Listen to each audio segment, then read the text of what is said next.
Tonight, a story about the hardship of war and friendship among strangers. News Channel 9's Melanie Olivas takes us on a journey to remember a fallen American war hero.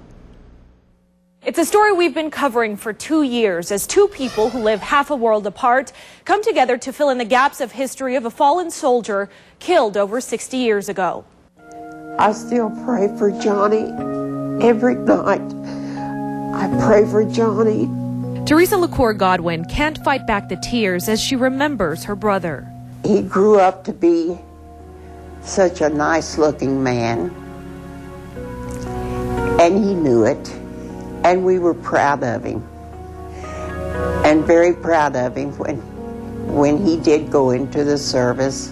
John LaCour was only 20 years old when he and his older brother enlisted in the Army in 1942. These are paratroopers in the making, hand-picked from Army ranks, but paratroopers by choice. After finishing basic training, he eventually became part of the 101st Airborne Division Parachute Infantry, also known as the Screaming Eagles. And my mother begged him not to go into paratroopers, that she didn't think she could stand that. And he said, "Mother, just remember that when your time comes, your time comes." Eventually, John, like so many other young men, found himself fighting a war. And every jump that he made, he was excited and wrote home about it. But on October 5th, 1944, only days after his 22nd birthday, John made a jump in the Netherlands that he wouldn't write home about. When those troops jumped that night into Normandy, they thought they were jumping on dry land. But the dikes and the water had flooded the town. And they jumped into water, and most of them drowned.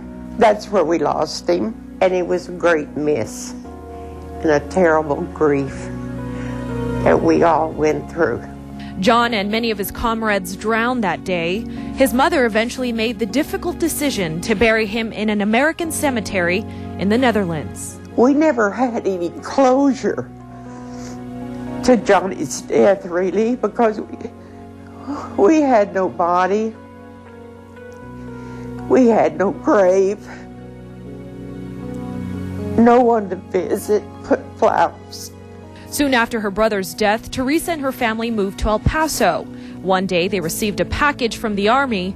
In it, an American flag. This is Johnny's flag, 48 stars.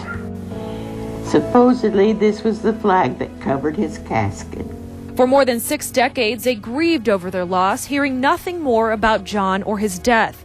But then, a gift they never anticipated. Over in the Netherlands, John's gravesite was being cared for by a man named John Smeets. Smeets adopted several grave sites in the American cemetery. One of them bared the name John LaCour. Smeets began to do research. He wanted to know more about LaCour's family. He wanted to let them know he was taking care of John's grave.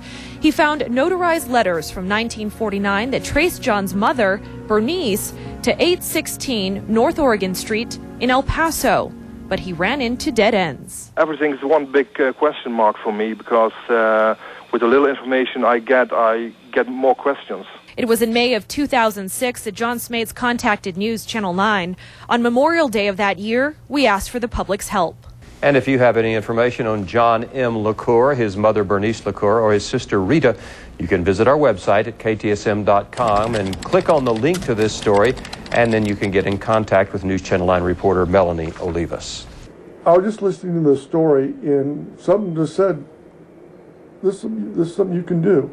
Help came the following day from this man, John Armstrong. He got in touch with Smeets in the Netherlands and used what he knows about genealogy research to get started on his search. I ran into more dead ends than you can imagine, and off and on for 2 years I would dabble in trying to find information on him. And the break came this last May when I discovered some birth records of a nephew. And no one really knew me at El Paso as Teresa LaCour. But Mr. Armstrong, a diligent worker as he is, he located a nephew of mine in Kansas. And from there, he was given my telephone number, and that's how they found me.